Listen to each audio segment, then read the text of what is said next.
Nous rendons grâce à Dieu pour tout ce qu'il fait d'abord dans notre nation et nous lui disons merci pour la vie et le souffle qu'il nous a donné jusqu'à aujourd'hui. Et je crois que par la grâce de Dieu, l'œuvre que le Seigneur nous a confiée est en train d'aller avec le rythme de Dieu et nous lui rendons grâce pour cela. Elvis Dagba, pasteur du ministère d'évangélisation et du perfectionnement des saints, dresse ainsi en quelques mots l'état des lieux de l'évangélisation au Bénin. Tout va bien, confirme le jeune évangéliste François Gbéblé, mais qui à son niveau souligne la présence des détracteurs du monde des ténèbres. Le service de Dieu se porte à merveille, se porte très bien, et malgré les détractions, malgré les agissements du monde des ténèbres. Parlant de détraction, voici un extrait des propos d'un invité de l'émission Au-delà du réel qui fait actuellement le tour des réseaux sociaux et qui est très critiqué par les internautes. Église de Timbedo, tu invites sans consulter Fa. Vrai? Il y en a pas. Non, même pas. Mais il n'y a pas cette église au Bénin où il n'y a pas eu consultation. Je ne dis pas aller voir vos dons. Non. Mais consultez pas. Sur quel signe il faut rester pour que cette église émerge. Toujours. Une déclaration qui sème la confusion dans les esprits des religieux et des fidèles. Thomas Huibo était autrefois ancré dans la tradition, mais aujourd'hui, il est un pasteur. Le chemin par lequel il a pris pour arriver au service de Dieu l'empêche, dit-il, de se prester à cette pratique. Il fustige d'ailleurs ces accusations. Bon, moi qui suis devant vous ici maintenant, mon âge réel, je suis du 11 février 1945, donc je ne suis pas un enfant. Et j'ai vécu dans la religion de mes pères pendant un temps et je me suis fait baptiser au christianisme céleste. Et pendant 10 ans, et je revenais dans le monde occulte et je connaissais ce qu'on appelle la géomancie. Communément, les gens appellent Fafala. Moi, je connais. Je connais les 16 qu'on appelle les Dounola. Hein? À partir de Bémédjiékou, là, je connais tous les 16 là. 16 fois 16, ça fait 256 de la géomancie. Je connaissais tout. Mais vous savez, j'ai quitté ce camp depuis le 28 décembre 1984. Donc, je ne peux plus dire aujourd'hui que je vais maîtriser quelque chose. Mais ce qui parle là,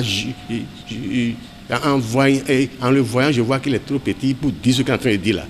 Il ne faut pas diffamer la religion.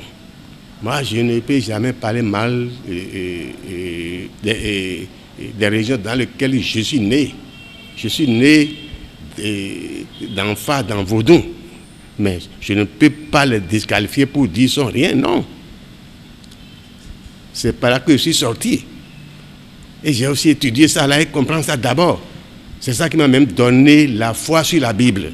Donc quelqu'un qui va se présenter pour dire que lui, oh tu n'as pas 50 ans, on le voit, il n'a pas 50 ans, et tu dis que ce qui est ici au Bénin, ça a pris 50 ans, c'est toi qui viens consulter Fa avant de savoir d'où tu dis mais ça c'est faux, archi faux. Ce n'est pas très intelligent, c'est le mot le plus modéré que le pasteur Edgar Gidibi a trouvé pour qualifier cette accusation publique. Je pense qu'il faut déjà pas être très intelligent pour oser dire que tous les ministères chrétiens au Bénin fonctionnent avec les pratiques occultes, avec le charlatanisme. C'est, de mon point de vue, excusez-moi, pas très intelligent de faire une telle généralité, une affirmation. La personne n'aurait pas dit, la plupart n'aurait pas dit beaucoup, dit tout. Excusez-moi, je dis que ce n'est pas intelligent. Il n'y a pas d'unanimité en ce monde-là, en aucune chose, ni dans les bonnes, ni dans les mauvaises. Et donc, il ne faut déjà pas être très intelligent, excusez-moi, et très sage pour oser dire que tous les ministères fonctionnent avec le diable. Sur les réseaux sociaux, cette déclaration du prêtre du phare apparaît comme la goutte d'eau qui fait déborder le vase. C'est comme une confirmation des doutes que les internautes avaient sur la crédibilité des serviteurs de Dieu. Seulement que ces derniers réclament un débat contradictoire avec celui-ci. Mais écoutez, moi je ne suis pas là pour défendre quelqu'un. Je ne suis pas là pour me défendre aussi, mais je suis là pour la vérité. Je suis là pour la vérité, je n'ai pas besoin de me justifier. Vous savez, depuis combien d'années dans ce pays-là, on ne m'a pas jeté moi des pierres.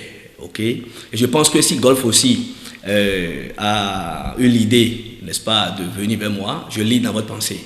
C'est parce que vous vous souvenez de tout ce qui a été dit sur ma personne.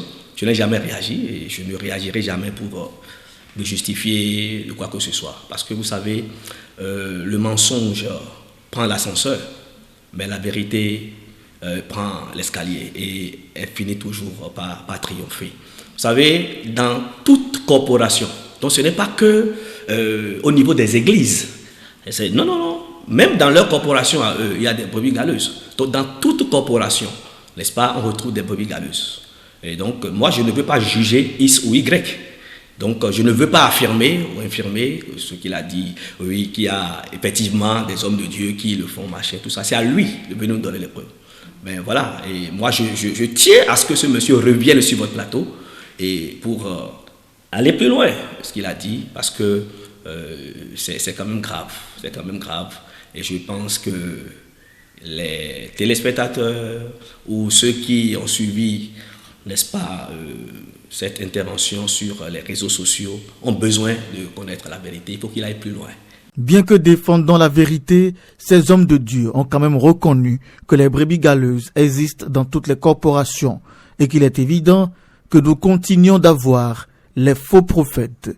Mais ils insistent tous à faire des exceptions, car il y en a qui jouent leur rôle dans quelque domaine que ce soit de façon digne.